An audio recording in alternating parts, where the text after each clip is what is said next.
Hello, hello, hello, hello. All right, let's kick it off, Ryan.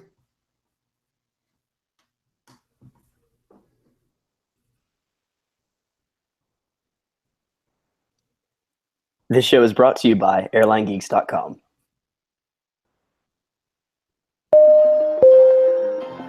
American 1027 is on the visual. American 1027 on to tower, wind 250 at 17, gust 23, flying in airbus 3 mile final, runway 18 right, clear to land. Clear to land 18 right, American 1027.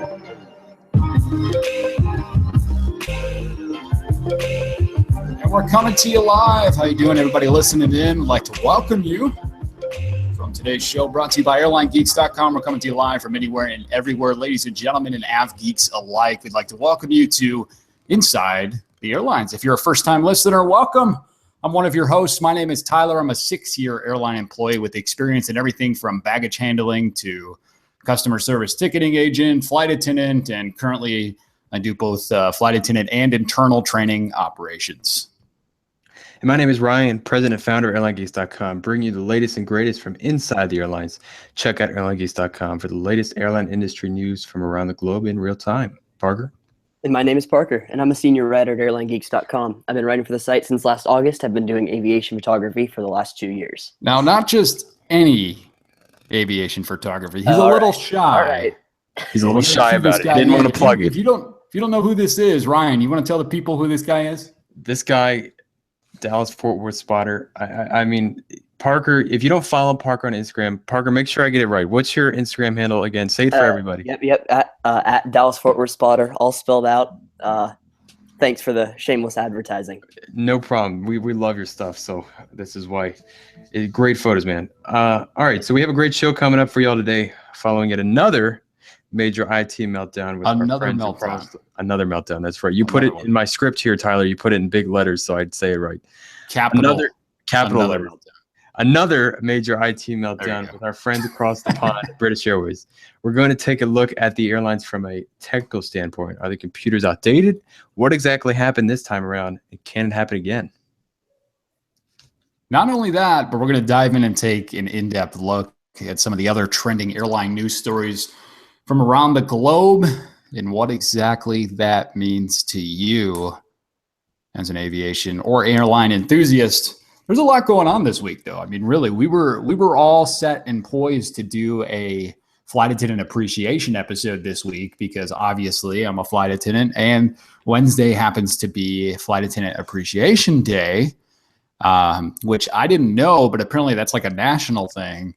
AMT wasn't AMT Day. Aircraft Maintenance Technician was Wednesday. Yeah, so it was AMT not that long ago, and I guess it's Flight Attendant Appreciation Day coming up on Wednesday, May 31st. So we were all set to go on that, and then bam, our friends across the pond had some issues. Yeah. Well, that'll happen, you know. Hey, you know what? It's what's going on. So we're going to talk about it, obviously, but I want to get we'll get some perspectives on that. But first of all, I want to see how you guys have been. Did you guys have a good week? What's going on? All good. You know, it's been fun. It was fun. I wouldn't say fun's the right word. I would say it was interesting waking up Saturday morning and hearing all the news from across the pond. Definitely an interesting way to close out a week. Now, Parker, you were on a trip with your family. Was anybody there talking about what was going on over there? No, I mean, on the trip, it was really, I mean, a lot of, I was trying to keep updated on what was going on with BA because I had to pump out a quick news story on Saturday about what was going on. And, I mean, a lot changes, a lot happens in the airline industry so fast nowadays. I mean, it was just interesting to be able to take a look, see what was going on all weekend. Yeah, it definitely was interesting. I was at work, and I do currently I still work for a major airline here in the U.S. and we were all talking about it at work. I was doing some training classes for flight attendants, and it was just one of those things. You know, you're kind of it's almost weird where you're almost numb to these IT issues that have been going on. I mean, who else did we had Delta had a big issue. Was it Southwest? Oh, I mean, really, I mean, you have Delta, Southwest. I mean, United's had troubles. I mean, British Airways has had 2 other, problems in the last calendar year. I mean, it's getting worse, it seems. Yeah, we'll get into this later, but I wanted to know a little bit. We'll talk a little bit about, what exactly happened to British Airways and whether or not it was reservation system wise or just power system wise. I think British Airways uses Amadeus for their reservation system. Am I correct? I think so.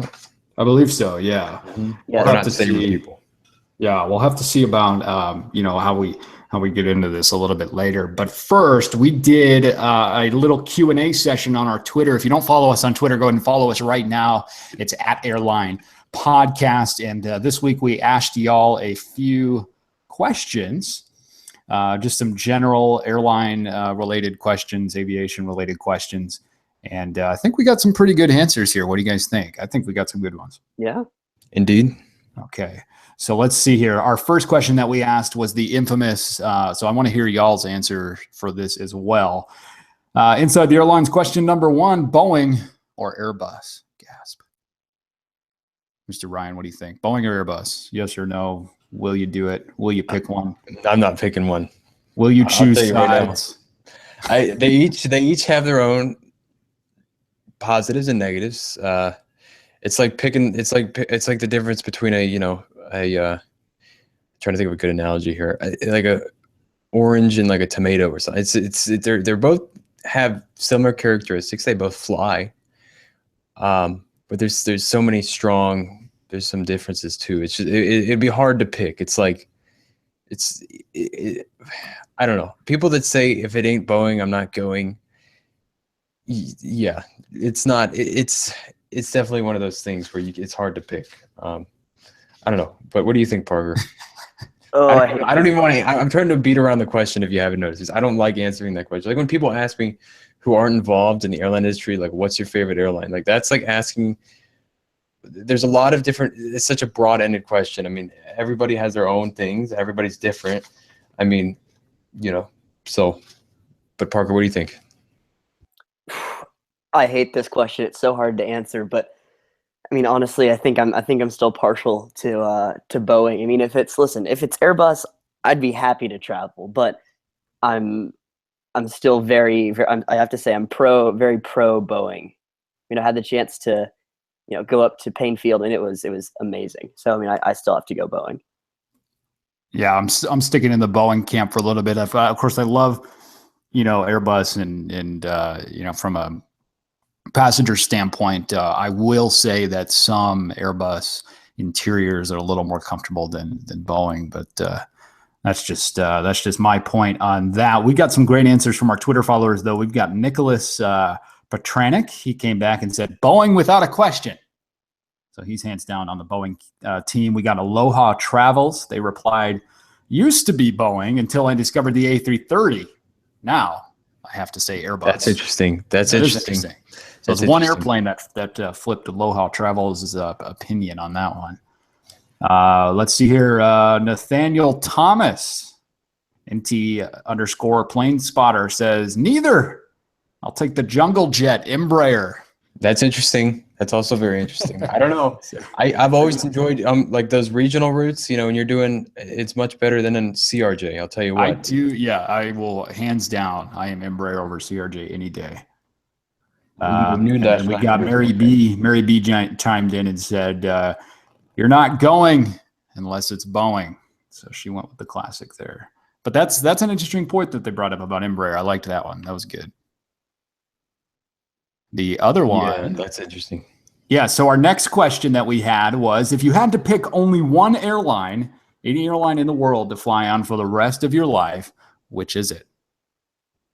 Mr. Ryan, which airline are you picking? Again, it's. I mean, I guess it's not what my favorite airline is. It's what airline I would pick for the rest of my life. Is the question to fly for free for the rest of my life?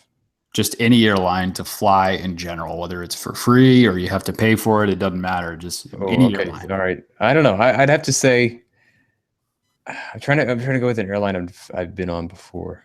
I don't know. I've always kind of liked Lufthansa. I've always thought they do a good job. Always a quality, consistent experience. But I don't know. I've never been on Emirates before, and I've heard amazing things. So I'd be happy to give that a try. More than happy to give that a try. Actually, Singapore. There's a lot of options there. There's a lot of options to go. But I would have to say Emirates right off the bat. Emirates, if you had to pick one. Okay, so you're siding with those Gulf carriers. I see how it is, Mr. Parker. What you got? I've very fortunately had the chance to try Emirates earlier this year, and wow, was it amazing! It was amazing. So honestly, I think I have to go Emirates. All right, I can appreciate that. We've got a battle between two United States carriers and one British carrier. Yeah, Tyler, let's hear yours. Yeah. Oh, you want to know mine? Okay. Yeah. Gosh, if I had to pick, I'm going to stay in America since y'all went overseas. I'm going to stay in the United States. And if I had to pick one airline to fly for the rest of my life, this might be a little shocking. I'm going to go with B6, little baby blue on the East Coast, JetBlue. That is not a bad one.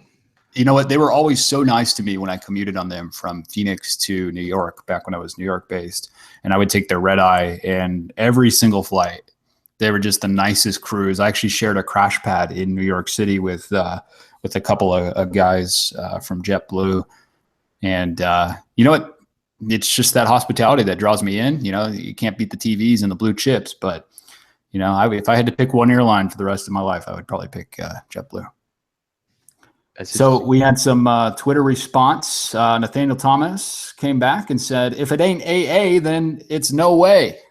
So he's on the American Airlines train. Well, we better be at Aviation Day this year. Yeah, that's right. Yeah, shout out to Aviation Day. We'll plug that at the end of the show today.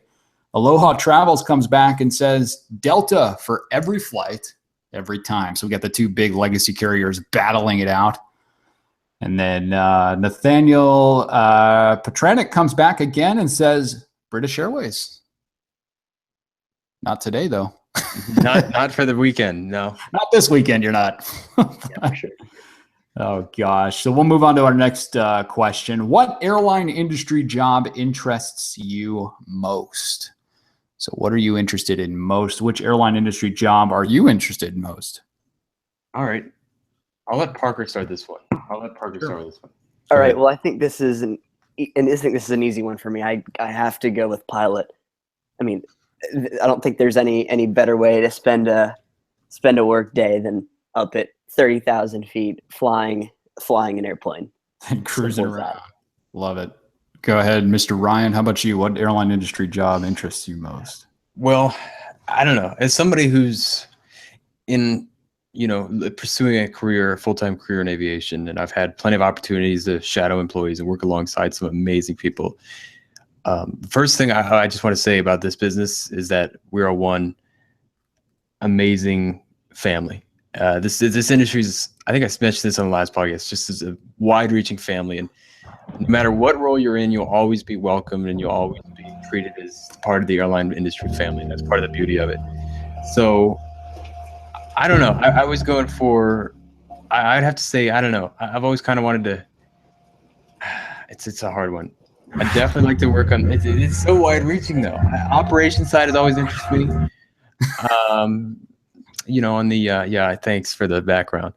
The music while you're talking about that. What you're saying is so moving. I wish there was. I know. I'm trying to be moving here. That's great. So pick The one so we can move on. I don't know. Operations, gate coordinator maybe, or flight attendant is always a cool one. I wouldn't mind being a pilot. Just it's a long road, but I wouldn't mind being pilot. Is what you're going for, something like that. I'm a dispatcher. I like that one. It's not a bad one. Tyler, what are you looking to do? I mean, I know you already got a professional career going for you as a flight attendant, but yeah, and I love it and I enjoy it. You have my dream job, so hopefully you'll give it up. The one that interests me most, though, I will say, is dispatcher. I just think I'm so operationally minded. Like I'm always thinking about the everything that's going on at once, big picture wise. Yeah, so absolutely. From the ramp to the ops tower, to the ATC, to the pilots, to the flight attendants. I think dispatch is just that encompasses all of that in one, and I think that's really cool. So, and that's a good way to think about the airline industry too. That's big picture, without missing the details for sure. So Nicholas Petranek, Aloha Travels, and Nathaniel Thomas are back. Thanks for answering our Twitter questionnaire we had this week, and they chimed in and said Nicholas Petranek comes back and says ATC or pilot. So he's on the same train as you, Mr. Parker. He's enjoying the pilot realm of things. Nathaniel Thomas says business aviation within the airlines. And then Aloha Travels comes back and says marketing seems fascinating, which marketing is actually really, really cool. There's a lot of good people in there. We got one more question. We're going to move on real quickly before we get into the British Airways debacle. And this one is a tough one. In-seat / seatback IFE forever or high-speed Wi-Fi and streaming forever? Got to pick one. These questions. I'd have to go for the high-speed Wi-Fi because I'm not much of a Wi-Fi. I mean, some people who cover this business know a lot about the Wi-Fi stuff. I'm not much of a Wi-Fi guy. I can tell you the difference between the tire on the nose gear of the airplane, but I couldn't tell you what kind of Wi-Fi it has. But I would have to say the high-speed Wi-Fi thing is good because then you can stream. You should be able to stream like Netflix and stuff in that case, and that thus eliminates the need for the seat back. I don't know. Parker, what do you think, buddy? Yeah, no, I think I have to go with you. I mean, they're definitely. I just think that there are more advantages to being able to go with your own device. I mean, make sure that let the passenger do what they want to do versus having it up there for them. Yeah. Tyler? I am all about the streaming. I think the living room experience is more than just watching movies on the seat back. I mean, as long as there's power outlets, I'm down with it. Everybody pretty much has their own device anyways. So yeah, power outlets are kind of a plus. Yeah, that's huge. So I'm thinking if I can watch Netflix and YouTube videos, I'm good. I don't care how long the flight is, Yeah. At that point. So that's kind of where I'm at with that. So we got some more. Nicholas Petranek and Aloha Travels are back. They both want one of them, Aloha Travels, says they're all about the seat back, and Nicholas comes back and says that he'd rather have Wi-Fi and streaming. So then we got Nathaniel Thomas in the chat room. He's chiming in. He says IFE. So I'm assuming that means the in-seat IFE. But Dave Abbey, he comes back and says Wi-Fi. They're going back and forth in the chat room about this. It's a tough decision. You look at what American's doing, and even Delta in some respects, and they're removing a lot of their not necessarily removing, but a lot of their new fleets that are coming out aren't going to be rolling out with the in-seat. So I say, this is my personal opinion, I say give it 5 years, and every new airplane that rolls off the line from 5 years from now in the United States, especially for legacy carriers, is going to have no in-seat. It's going to be all streaming IFE. That's the way I see it. I mean, what do you guys think about that? That's fair. That's definitely fair. I mean, some new aircraft coming to some U.S. carriers in the near future. I'm not going to get too in detail, but they're going to come in without seat back, and they're going to have just internet. So that's I'm thinking they're going to have slimline seats. Boeing, if it's a Boeing, they're going to have the new space bins, and it's going to be sky interior, and they're going to have all that kind of stuff like that. That's just I'm thinking that's the path things are going in the U.S. I don't know if it's a good thing or bad thing. I mean, we'll have to see. So yeah. So Dave Abbey in the chat room makes a good point. He says, as long as we don't have large personal electronic device travel bans. Yeah, that's You true. never know. You never know. We take it day by day. Well, I'll touch on that because I was working on that early in the morning. There's been some reports that have circulated earlier in the week by some sources that on certain social media platforms that have said that the laptop ban, electronics ban, is extending to European flights, and the announcement will come, and the airlines will have 3 weeks, so on and so forth. That's what I heard. I asked the DHS about that, and they said it was flat out wrong. So I don't know. I don't know now. That was as of like around Wednesday. So I don't know where we are now in terms of that. It just keeps like we're seeing it back and forth. You know, some publication will say that they have it, then somebody else will come back. The DHS will come back and say, no, that's not going to happen, whatever and whatnot. So I don't know where we are, but the DHS has been sure to come out hard and deny it. They said, yeah, they were pretty stern in their emails when it came to denying it. So. Yeah, I did see that tweet that they had put out that they hadn't made any decisions yet. So we'll see. I mean, the airlines have been ramping up for this for a little bit now. I know Delta kind of prematurely put out that that sign that a lot of people were taking pictures of and putting up on Twitter saying that they effective immediately, no laptops coming out of Europe. So we'll see how it goes. You never know. But thanks for chiming in, everybody who chimed in on Twitter. This is our Inside the Airlines weekly Q&A. We do it sometime during the week before the show. The show normally airs Saturday nights at 9:30 Eastern. And tonight, obviously, we're doing it on Sunday. That's just how our schedule worked out this week. But you can tweet us. We'll tweet out the questions probably on Monday.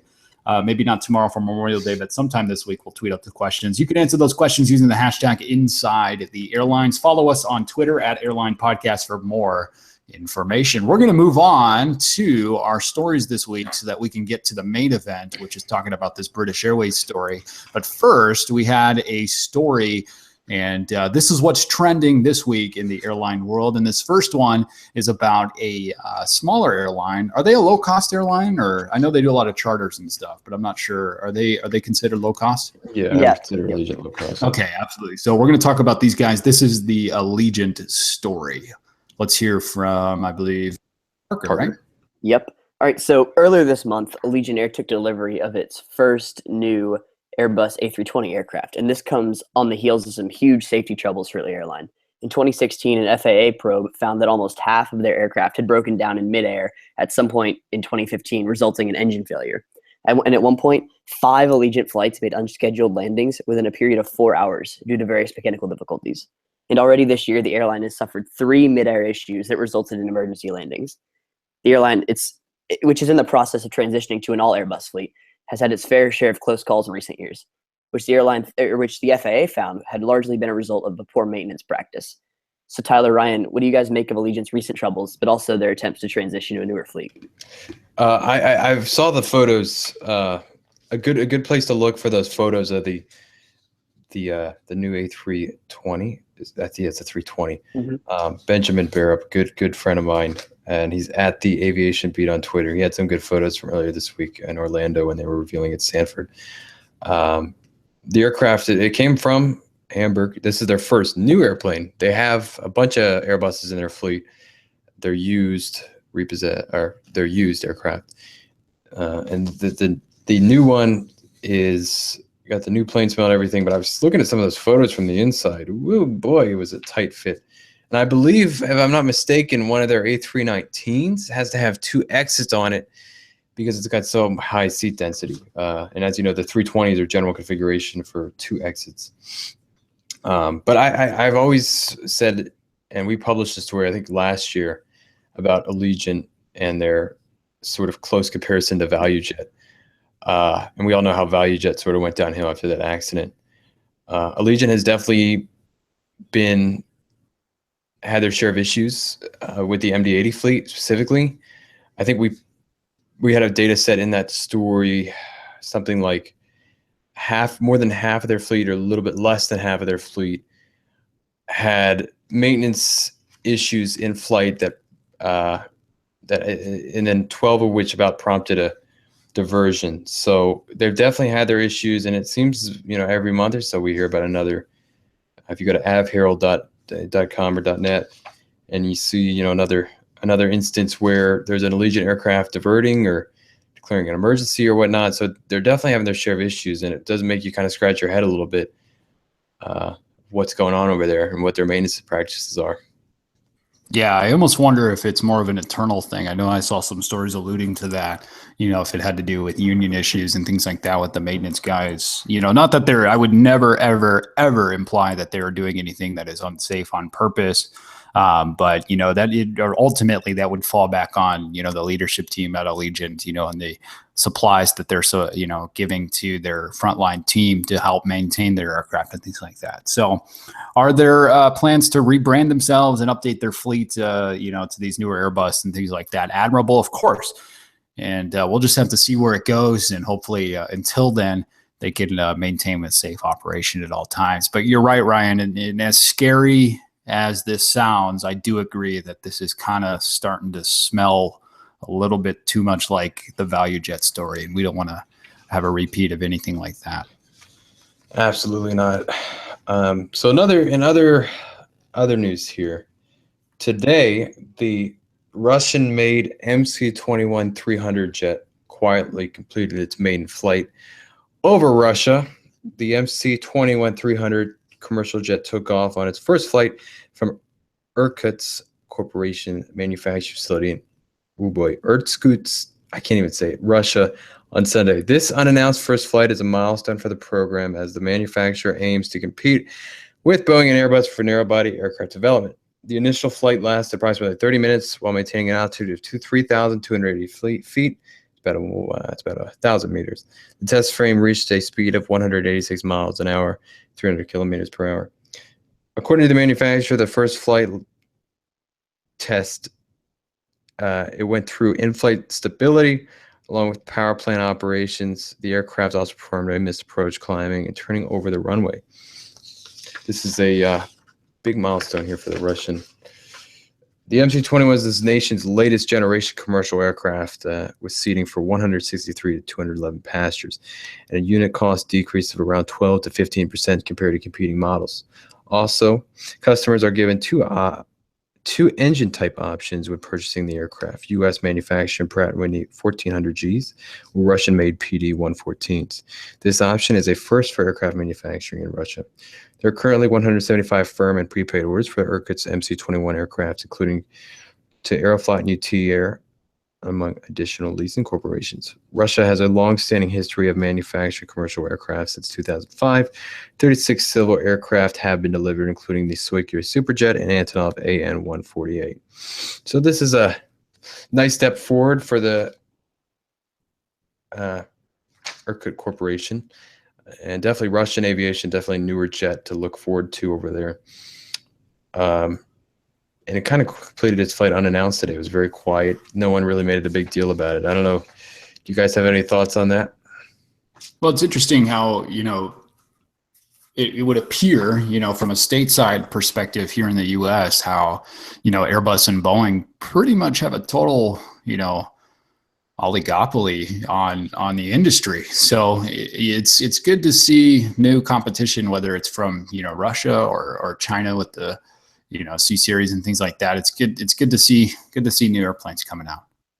Yeah, for sure. But I mean, do you know what their motivation was behind making it unannounced? I mean, it seems like if you have a milestone that big, you'd want to let everybody know. I mean, you're here to compete.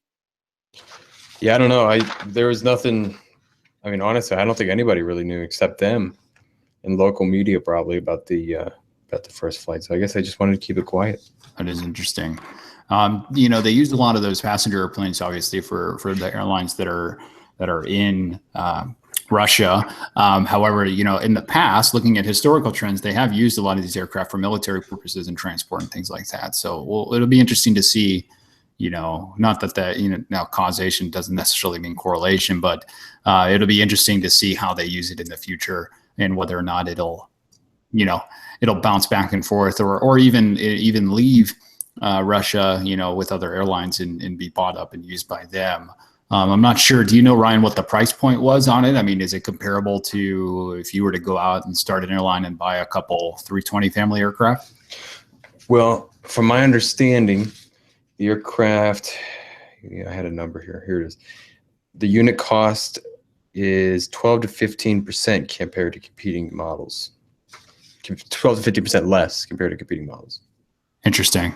So we'll have to see how that plays out. I mean, that's, like I said before, it's good to see more, I guess you could say, competition, but, with the Russian government and the governments of all the other countries, there's so many regulations on aircraft and safety regulations and things like that. So we'll see how it goes. You never know.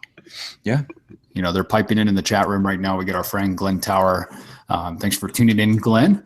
And he just mentioned maybe they're keeping it quiet in case it crashed. The Soviet Union used to do that when they launched rockets early in the space race and things like that. So maybe they still have that old space race mentality when it comes to aircraft, and they want the best, and they don't want to screw up. So that's one perspective. We'll see how it goes. You never know.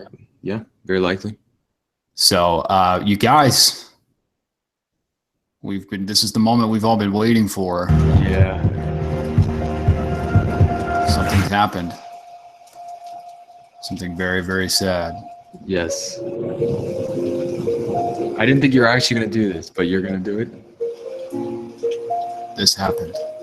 Something very, very tragic occurred. Another IT shutdown.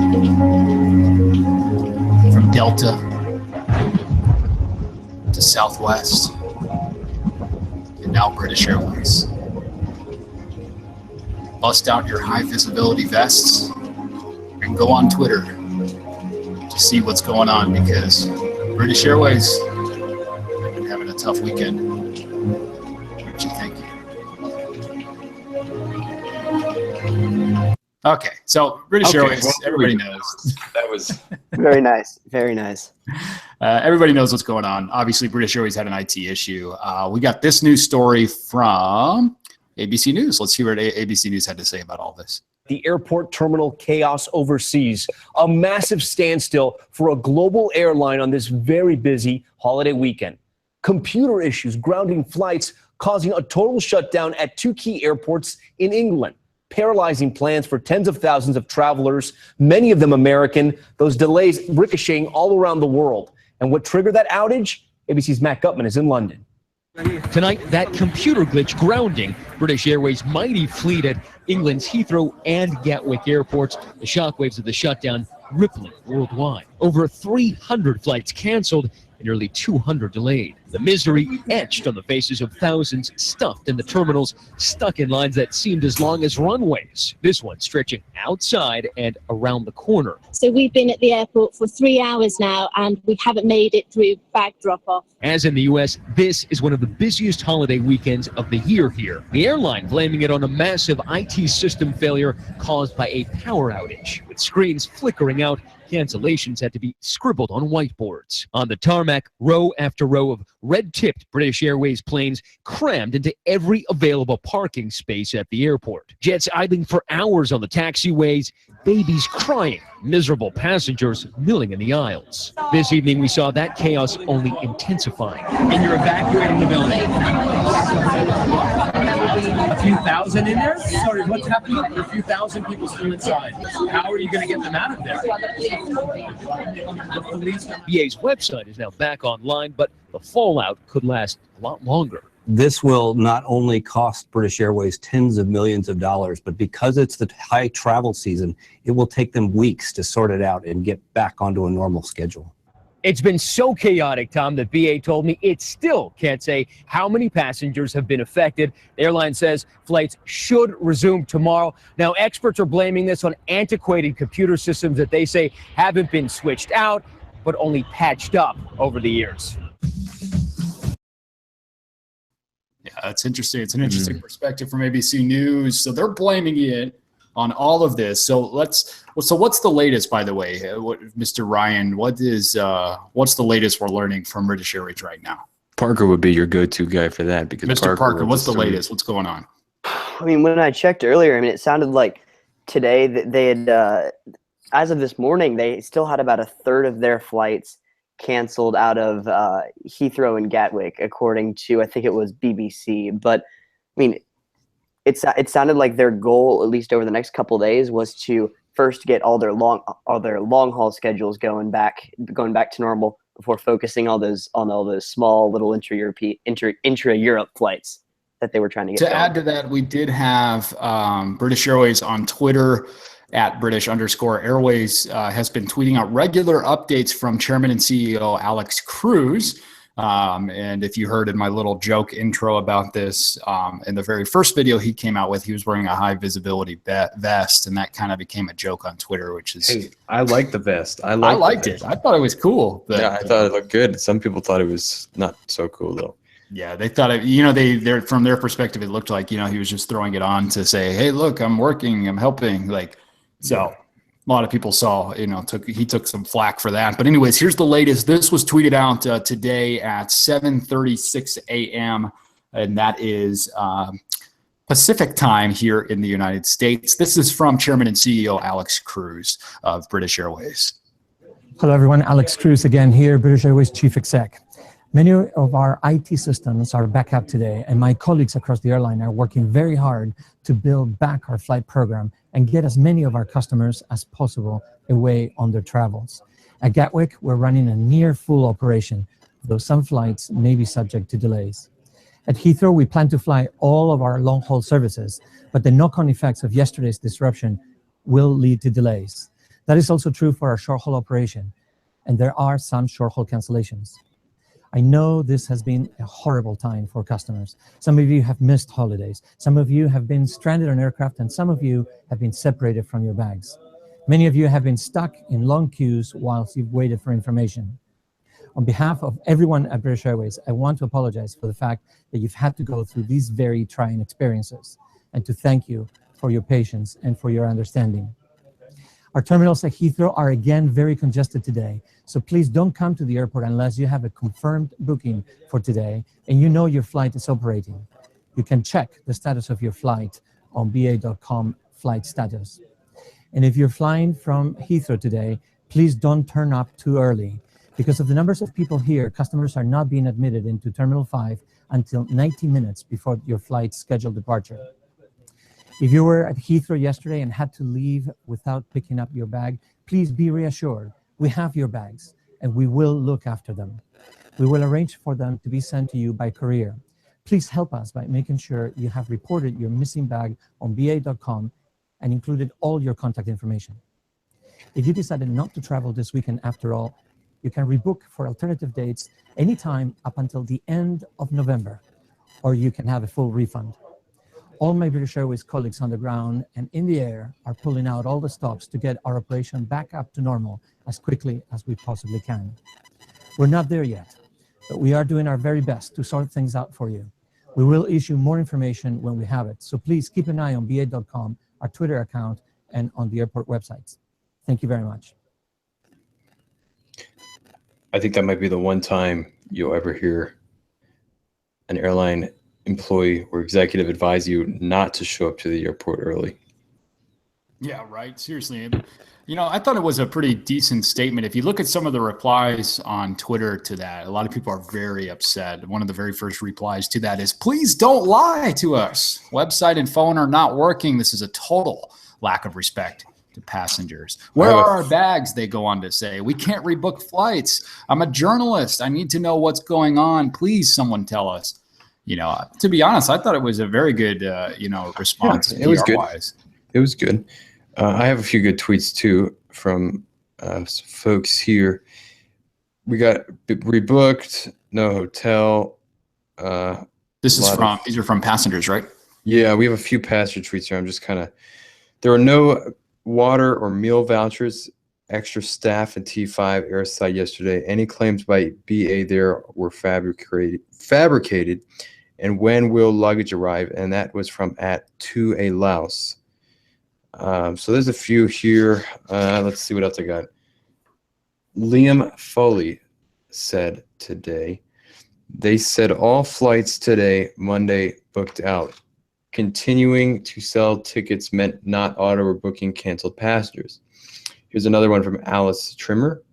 My mom and I managed to get through security with no official boarding pass during the chaos on Saturday. This is an interesting one. This is, I mean, obviously unsubstantiated because we haven't been able to confirm this, but my mom and I managed to get through security with no official boarding pass during the chaos on Saturday. I mean, at that point, it's a major security issue. I mean, I'm not gonna totally discredit or say it's all false or all true, but I mean, at that point, I mean, something's really wrong if that's the case. I mean, I think more than that's an interesting one. Yeah, I'm a little, biased and say I'm not gonna buy that right away. But I mean, if that really did happen, you're talking about like you said before, a major security issue. But on top of that, it just goes to show exactly how chaotic the scene is there at Heathrow and how much it's been. A little interesting caveat: my dad was in Athens on holiday or vacation, and he ended up having to go back through Heathrow to get back home on the morning that this was all going on. And luckily, by the time that his flight left, he flew from Heathrow to Dallas-Fort Worth on American Airlines. By the time that they had pushed back is when everything started hitting the fan for Heathrow, which was interesting because he said that his original plan was to, now keep in mind, my dad works for the airline. I forgot to mention that. So my dad works for the airlines. He was traveling on non-revenue, space available only if there's a seat left. He ended up getting business class going to Dallas-Fort Worth. As they're pushing back is when everything started happening. If he would have stayed less than an hour later, there's a huge chance that there was no way he would have been out of there. Still to this day, he probably would have still been stuck there. Yeah. So, I mean, it's a chaotic scene there. But I guess the real question is, out of all of this, is A, how did this happen? B, what do you think led up to this? And C, how are they going to, handle this going forward? And, are we going to see another airline meltdown like this? I mean, from my side of the things, that ABC News story kind of put out from the passenger side of things that, hey, these quote unquote experts are saying these systems are antiquated. Is that the issue? Is it their operating system? Is it, now we don't know. They're saying it was a power failure. So that doesn't necessarily mean that the issue, that doesn't necessarily mean that the system shut down. That could be some sort of other power failure or things like that. So we don't know if somebody, we see that meme everywhere all over Twitter of the guy pulling the plug. We don't know if that's actually what happened or if there was a system overload.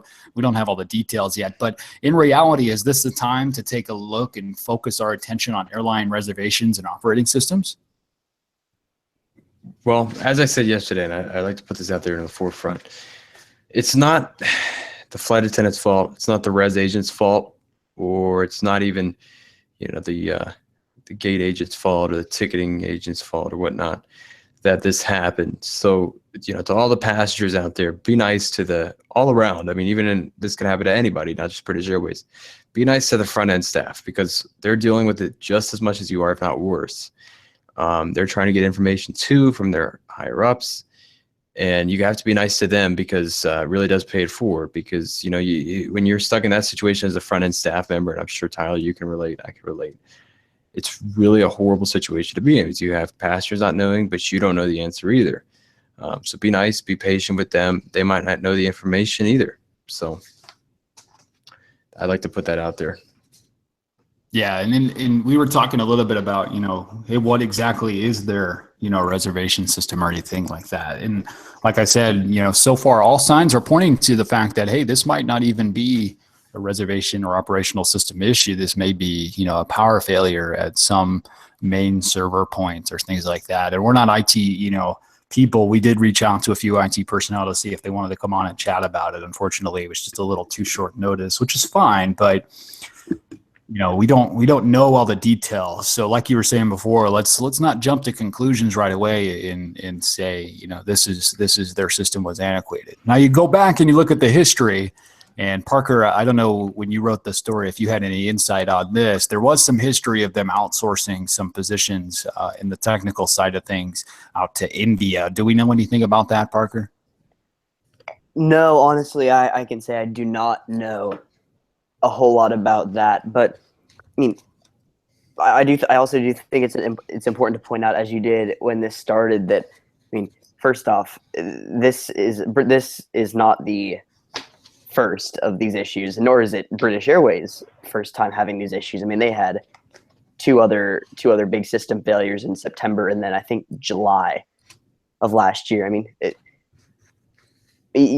after the first one or two, I mean, I think that while no one may necessarily have been at fault, you have to start looking for those kinks in your system after the first couple, at least. Yeah. Yeah, we did a little research on Reddit, actually, reddit.com. And there were some people, some sysadmins and IT guys and people who work at the airline world who were saying that they were talking to some of their friends who work at British Airways, and it was a total and complete system shutdown. So there was something that occurred that literally they were not able to access any of their data whatsoever for, I'm not exactly sure the time frame of that. And there's some things they can do manually, but a lot of things they cannot. So from everything from, airport operations, checking people in, things like customer facing operations to internal operations, they weren't able to get, sales for anything like that. So it was massive. And not only that was it massive on an IT scale, you have to take a look at it from a ticketing sale too, because not only does British Airways, fly just as British Airways customers who booked on British Airways, but they're part of One World Alliance. So you potentially have customers from any of those airlines that are a part of One World Alliance, not to mention the largest airline in the world, American Airlines, is partners with British Airways. So everything that they're doing not only affects their airline operations, but just to give you an idea of the magnitude of this issue, you've got people that are in the United States that can't even leave to go to their connection city until this issue is figured out. Right. Because they're ticketed through, British Airways on a, code share. So, I mean, these are massive, massive issues that is going to send shockwaves and ripples through. Not that it wasn't massive when it happened to Southwest, United, Delta, or internal issues that are happening, or have had happen at American. It's just, it's such a global scale with a global airline like British Airways. So I guess the fear is that something we have to be weary of now, and what's happening, and in time we'll work this out. But the theory is this because of the systems like ABC News was talking about? Is this because of what's going on there? I can take a look at it from an internal standpoint, working at a major airline here in the States, and there's so many things that can go wrong on a daily basis. Just amazing that it doesn't. So. I mean, what are y'all's, thoughts on this? Is this, I know we talked how we're not, really qualifying to even be discussing this, but I mean, what do you think has to happen now? Well, I think the aftermath will be much worse for British Airways. I just wanted to mention that there's a Guardian story that came out earlier today. Said British Airways could face £100 million compensation bill over IT meltdown. I'll read you the first paragraph. British Airways could face a bill of at least £100 million in compensation, additional customer care, and lost business resulting from an IT meltdown that affected more than 1,000 flights over the weekend. I think the aftermath will be much worse for British Airways, and I think they're going to learn their lesson. But I also want to mention too that British Airways uses Amadeus. I don't know what generation they use of Amadeus. I don't know how, Well, looking at it from the internal standpoint of my airline, we use a system from the 60s. Yeah, but it's also, there's also like, but it's overlay. It's overlay. It's quick over Sabre. But right. So we have quick over Sabre. But they're overlays. So my question is that what British Airways is doing? It seems like an industry practice to have old DOS systems that you just overlay and build code on top of, to make it a point and click. If you're going to make a GUI, the graphic user interface, it's going to have, point and click systems on top of it, but everything still runs within that system. Well, I think I mentioned this yesterday on Twitter, to take an airline's reservation, whatever it is, standard system, whether it's encapsulating or just reservations or reservations, flight planning, front end, customer facing, whatever, to take that and rebuild it and put it on a new system, and then have to train staff generally outweighs the risk of one of these outages, because it's such a undertaking to train staff members to understand, integrate, and work with these. That's exactly what my airline's going through right now. You know, we're switching from one older DOS system to an even older DOS system. You know, of course, you know, the point and click overlays are much different, but you know, you're absolutely right. It is so much cheaper. I mean, the amount of money that the airline I work for is investing currently in the transition process to make sure it's smooth, not only for our customers, but for our internal customers, our employees, you know, it's massive. It's unbelievable, actually, if you look at the scale of it all. And it's not just for one person, it's for every employee work group. Not only that, but you got to put union work rules in on top of, you know, contract language, on top of scheduling systems, on top of, you know, training for those scheduling systems, building web-based training and classroom training curriculum for those type of things. You're absolutely right. It's absolutely so much cheaper to stay on the current system and then upgrade it from there. You know, it's incredible.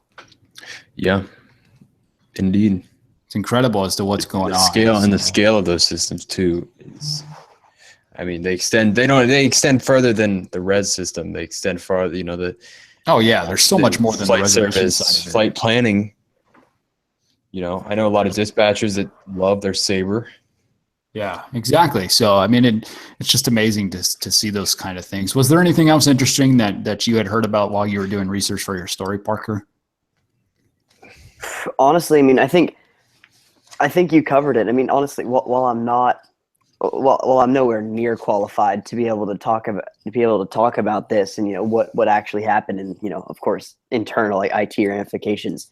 I mean, I think so much of this is just going to be inevitable with any system. I mean, anybody can make a mistake and there's going to be a problem. But I think the real telltale sign of how, you know, of how good an airline is how they respond to it. And I mean, of course, British Airways is put in a tough place with all the, you know, the holiday weekend and having so many flights to deal with. I mean, but so far, I mean, I think they've done a pretty good job of, you know, keeping everybody in the loop about what's going on. Absolutely. They've been very, very consistent. 18 hours ago, they posted a tweet that was similar to Alex Cruz's video response that said, "Do not travel to the airport today, 28th of May, unless you have a confirmed booking." And then it gave a link to their flight status. And then only about 2 hours ago, they went and tweeted out their most recent update and said on Monday, today is Sunday the 28th here in the States right now. So Monday, the 29th, it'll say we will run a full schedule at Gatwick and intend to operate a full long haul schedule from Heathrow. So that's an amazing development. Obviously, they're getting back on. They're going to go with a higher proportion of short haul programs. So they'll start introducing more short hauls into the schedule. And then they go on to say, of course, that they apologize again to their customers for the frustration and inconvenience that they are experiencing, and they thank them all for their continued patience. They're urging their customers due to travel today or Monday to check ba.com and that they have a confirmed booking to make sure their flight's not canceled and that their flight is operating, of course, before going to the airport. So not only do they have, of course, the airline issues, but they have what we were talking about before with all the chaos that's going on actually at Heathrow, you know, just from a, you know, personnel perspective and things like that. And I'm sure staff is stranded and tired, and gosh, the ramifications of this are just massive, like we were talking about. I mean, just thinking about from a flight attendant perspective of mine, like if I was stuck in a different country and I couldn't get back because of airline IT issues, I mean, this has got to be one of the biggest blows that British Airways has ever taken. It's a hair puller.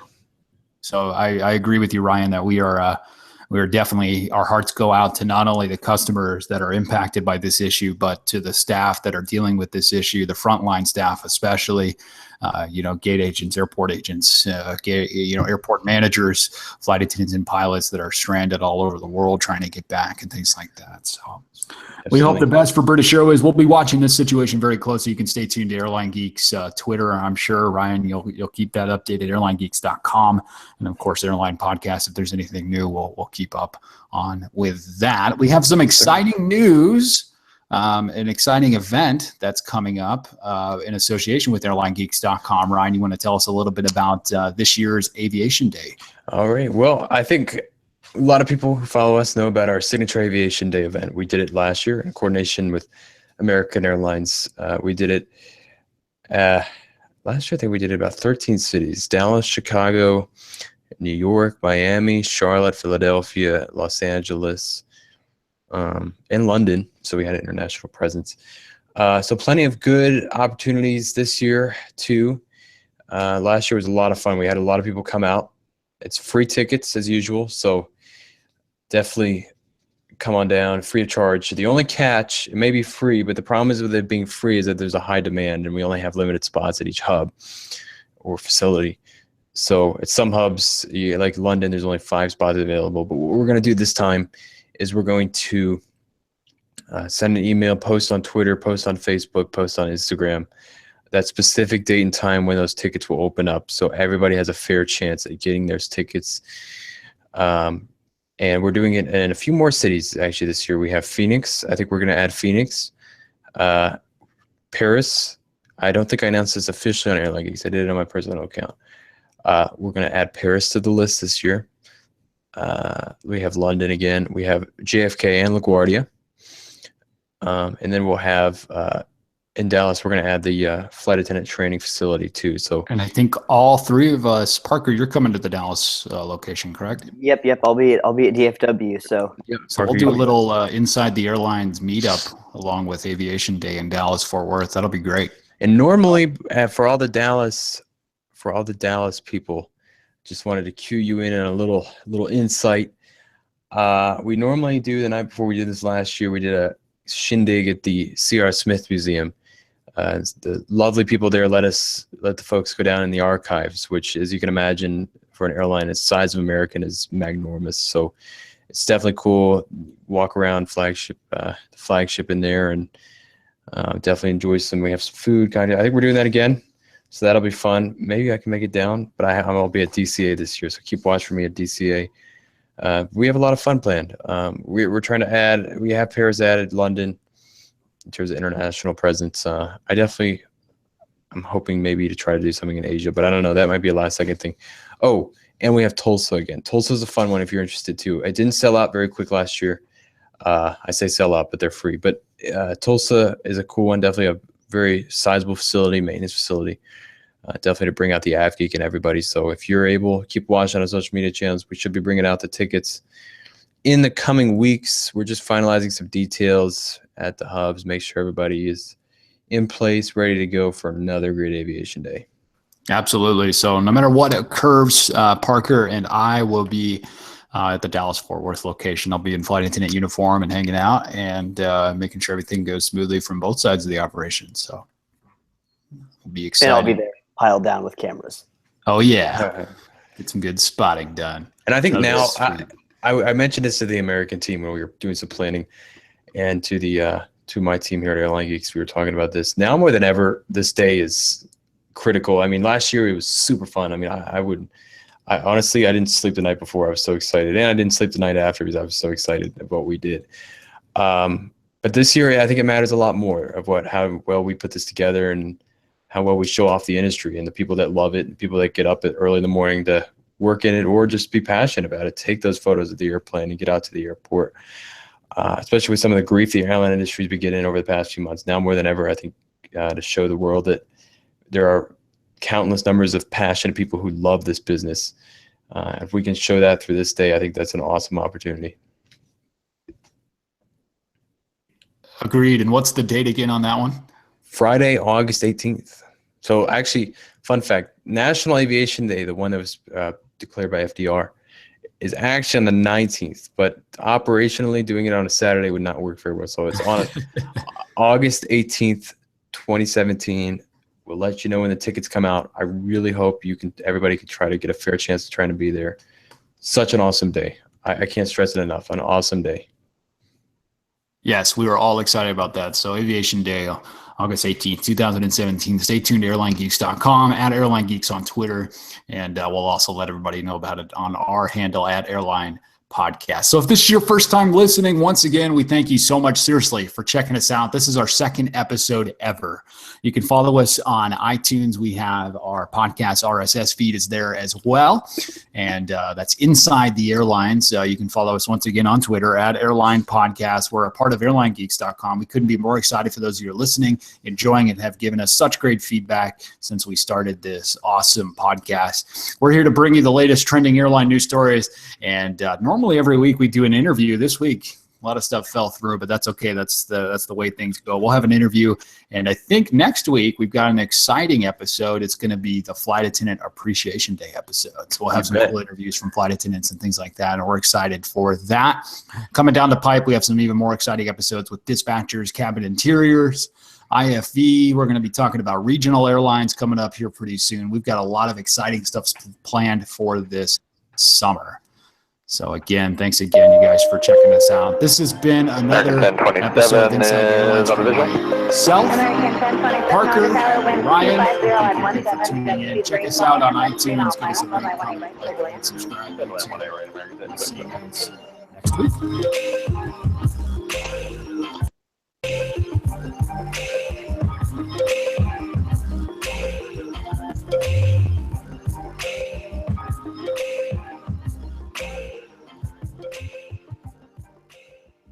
And thank you to all of you in the chat room as well. We'll see you next week inside the airlines.